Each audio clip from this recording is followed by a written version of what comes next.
On va reparler de cette pandémie parce que, en réfléchissant sur la nature du pouvoir pendant cette année et demie, on s'aperçoit bien sûr que il y a eu ce que j'ai appelé un péché originel, c'est-à-dire que par peur de paraître exclure, donc différencier, donc discriminer entre les gens atteints et les autres, et c'est une phobie compréhensible, la phobie de l'exclusion. On a raté l'occasion de gérer correctement. Et ça veut dire les pays occidentaux dans lesquels c'est la rationalité qui domine. Donc on a tout remis à zéro, on enferme tout le monde, une première fois, une deuxième fois, troisième fois. Il y a eu 3 confinements quand même. Et là, on en sort. Et curieusement, c'est tout à l'heure que j'ai entendu, que j'ai vu à la télé, qu'on découvrait le rétrotraçage.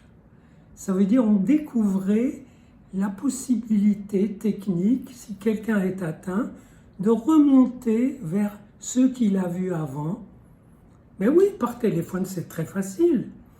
Et de remonter par eux à ceux qu'ils ont vus peut-être avant la contamination. Bref, de trouver le patient zéro. Et de descendre aussi vers ceux qu'il a vus après la soirée, par exemple. Autrement dit, le traçage qu'on a raté au début, on le découvre à la fin.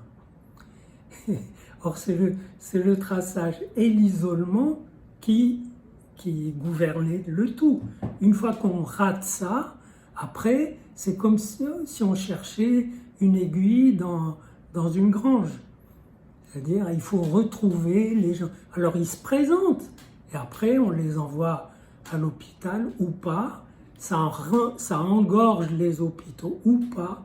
Bref, c'est pas cet aspect qui m'intéresse, on en a déjà parlé. C'est le fait que, alors que les gens du pouvoir, c'est des braves gens, c'est pas des Machiavel.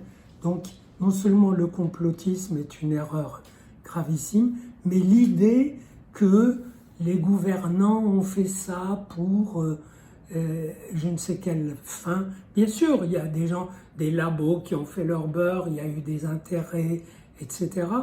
Mais ce qui m'est apparu très intéressant et important, c'est que comme on s'est donné l'idéal d'une gestion scientifique, technique, basée sur du savoir, hyper fondé, vérifié, alors la loi devient indiscutable. Si au nom de cette loi scientifique on dit aux gens « enfermez-vous », ils obéissent en râlant, parce qu'il y en a que ça a détruit. Il y en a qui se retrouvent vraiment dans une misère inconnue, parce qu'ils ont de quoi manger, mais ils n'ont plus la texture de leur vie. Donc, les gens obéissent et la loi est invoquée de façon fanatique, en quelque sorte. Si les scientifiques ou la loi technique dit ça, il n'y a pas à discuter. Or, moi, j'avais écrit autrefois un livre sur la perversion, et je dis que le pervers est un fanatique de la vraie loi. C'est-à-dire qu'il considère que la vraie loi, c'est celle qu'il fait. Et en l'occurrence, la vraie loi serait celle dictée par la technique. Et comme elle est vraie, alors qu'on a vu la cacophonie des experts, on a vu que le savoir technique sous-jacent, il n'est pas sorcier. Le vrai savoir, il a évolué dans les labos. Là, on a trouvé le vaccin. Là, on a trouvé des tests meilleurs. J'ose pas dire, là, on a trouvé des masques, parce que les masques, c'est pas difficile. Eh bien, il n'y en avait pas.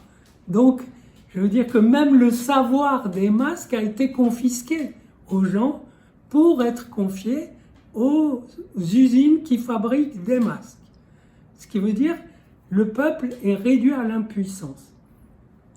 Peu importe, la loi au nom de quoi cette chose se passe, cette chose qui contrôle les vies, les corps, les mouvements des personnes, etc., c'est une loi que personne ne peut oser critiquer, donc qui fonctionne comme une loi perverse, c'est-à-dire qui casse toute objection.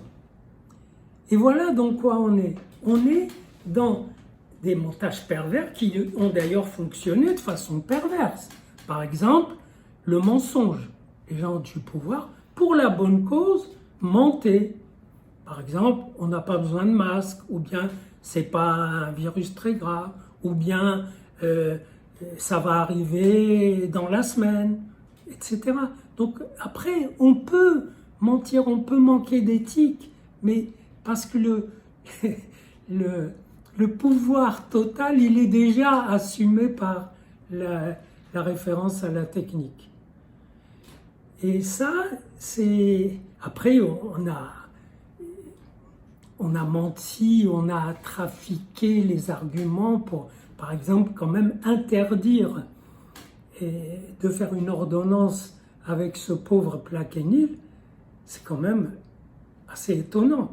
Or, pour l'interdire, on a pris un des effets secondaires possibles, c'est-à-dire qu'il y a un risque d'avoir un truc au cœur, pour dire, vous voyez, c'est risqué. Or, il n'y a pas de médicament qui ne comporte pas des gros risques. Ça, c'est pervers. Ça veut dire que si on n'a pas le tout, on ne veut pas de la partie. Et cette confusion entre le tout et la partie est typiquement fétichiste et perverse. Et d'autres exemples, peu importe, et on a dit c'est la vaccination, par exemple, qui va nous tirer d'affaire. Et comme ça sera super. Et on s'aperçoit que la vaccination n'a pas changé le mode de vie des gens. Ce qui va la changer, c'est le passeport sanitaire. Et on dit, on ne veut surtout pas l'exclusion, hein, on n'exclut pas les gens non vaccinés. Ben oui, mais s'ils veulent voyager, ils ne peuvent pas. Donc, toutes ces choses-là, ça trafique aussi avec le refoulement. Mais le montage est pervers. Et le pire, c'est qu'il n'y a personne à accuser. Voilà le gain des pouvoirs qui se réfèrent à la technique et à la science, entre guillemets, pour être absolument implacables, pour disposer pratiquement du corps de peuples entiers, au nom de l'hygiène, la santé, etc., au nom d'idéaux eux-mêmes indiscutables. Et ça me paraît avoir été d'abord mis en évidence par cette pandémie, et ça me paraît quelque chose de très dur à supporter. C'est-à-dire que c'est la porte ouverte à la perversion, sans qu'on n'y puisse rien, sinon résister personnellement, individuellement, être plus conscient, plus vigilant. Mais ça fait le travail de l'individualisme. Ça veut dire, bon, j'ai compris votre truc, moi je fais le mien de mon côté. Et ça, c'est pas idéal.